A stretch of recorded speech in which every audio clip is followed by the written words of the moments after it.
கிளம்பிட்டே இருக்கேன்ப்பா. பேக்ல அது இதுவும் தேவையில்லாத எடுத்து வைக்காம தேவையானது நிறைய வச்சுக்க. சரியா? தேவையான தாண்டா வச்சிருக்கேன். வாட்ஸ்அப்ல டிக்கெட் அனுப்பிச்சிருக்கேன்.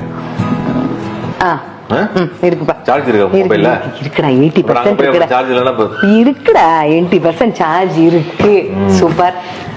தெரியல, 2 நாள் ஓடி போச்சு. ஆமா ஆமா, அதான் அந்த மாதிரி இருக்கு. உடனே கிளம்பிட்ட. ஓகே, நீ ஏதாவது வேலை இருந்தா மெட்ராஸ் பக்கம் வாடா. நான் கிளம்பிட்டா. அம்மா பாத்துப்போ முரளி. பாத்துக்கிறேன்க்கா. நீ அம்மாட்ட சொல்லிட்டு போ. என்னடா சொல்லிட்டு போன மாட்டேன்? உன் பையன் மனசுல வராம பாத்துக்கன்னு அம்மாட்ட சொல்லிட்டு போ. என்னடா புதுசா கிளம்புற நேரத்துக்கு ஏதோ பேசுற? பொடி வச்சு பேசுற? பொடியெல்லாம் வச்சு பேசலக்கா.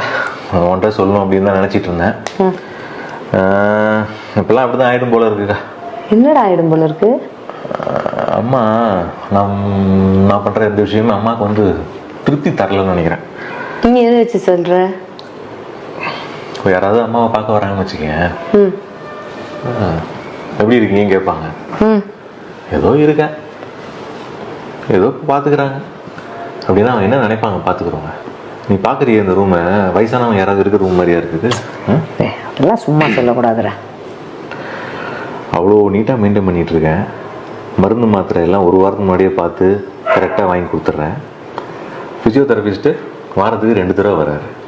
இந்த பெட்டை பாரு, எவ்வளோ சொபிஸ்டிகேட்டான பெட் இது. அம்மாவோட உட்காந்து பேசும்போது பார்த்தேன். ஆமாம், டாக்டரு நீ சொன்ன நம்மாட்ட இருக்கிறதுலையே ஸ்பெஷலான டாக்டர், எவ்வளோ செலவானாலும் பரவாயில்லன்னு மாதத்துக்கு 2 தடவை வந்து பார்க்குறாரு. அம்மா சொன்னாங்க. இதுக்கு மேலே என்னக்கா பண்ண முடியும்? ஏன் அம்மாவுக்கு ஒரு திருப்தி இல்லை இதில்? ஏண்டா நீ ஏன் திருப்தி இல்லை? அப்போ என்னடா தினம் கூப்பிட்டு உன்ன மாதிரி நேரம் பார்த்துக்கிறவங்கள, உன்ன மாதிரி நேரம் பார்த்துக்கிறவங்களன்னு சொல்லணும்னு எதிர்பார்க்குறியா? நீ என்ன எதிர்பார்க்கறன்னு புரியலடா. அவங்களுக்கு திருப்தி இல்லைன்னு எப்படி நீ எதை வச்சு சொல்ற முரளி? எனக்கு புரியவே இல்லை. நான் என்ன எதிர்பார்க்குறேன் நீ அம்மாட்ட? சரி, அதை விடு.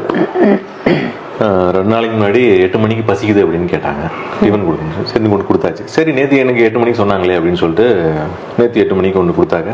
ஏன் எங்கேயாவது வெளில போக போறீங்களா? 8 மணிக்கு எப்படி நான் சாப்பிட்றது? இதே வழக்கமா போச்சு உங்களுக்கு, வெளில போயிட்டு லேட்டா வர்றது அப்படின்னு. நீனும் பாக்குற இந்த 4 வருஷமா அம்மா படுத்ததுலேருந்து எங்கேயாவது ஃபேமிலியோட நான் வெளில போறேன்னா, ஏதாவது நம்ம வீட்டு ஃபேமிலி ஃபங்க்ஷன் வரல இல்ல. காலையிலேருந்து சாயங்காலம் வரைக்கும் ஒரு ஆள் போட்டிருக்கேன், சாயங்காலத்துலேருந்து நைட்டு வரைக்கும் ஒரு ஆள் போட்டிருக்கேன். இருந்தாலும் நான் மத்தியானம் ஒருத்தர வரேன். எங்கேயுமே தங்குறது இல்லைங்க நான் ஃபேமிலியோட. இது மேலே நான் என்ன பண்ண முடியும் சொல்லு? எனக்கும் ஒரு லைஃப் இருக்குல்ல, அதெல்லாம் வாழறதே இல்லையே. டே நம்ம அம்மா தானடா பாட்டியை பார்த்துக்குச்சு. பாட்டி ஏதாவது சொல்லிட்டே தான் இருக்கும் அம்மாவை. நீ கூட தான் பாட்டிட்டு போய் சண்டை போட்டிருக்க. எங்க அம்மா தான் உனக்கு எல்லாம் செய்து. ஏன் பாட்டி அம்மாவை சத்தம் போட்டு பேசினதானே நீ?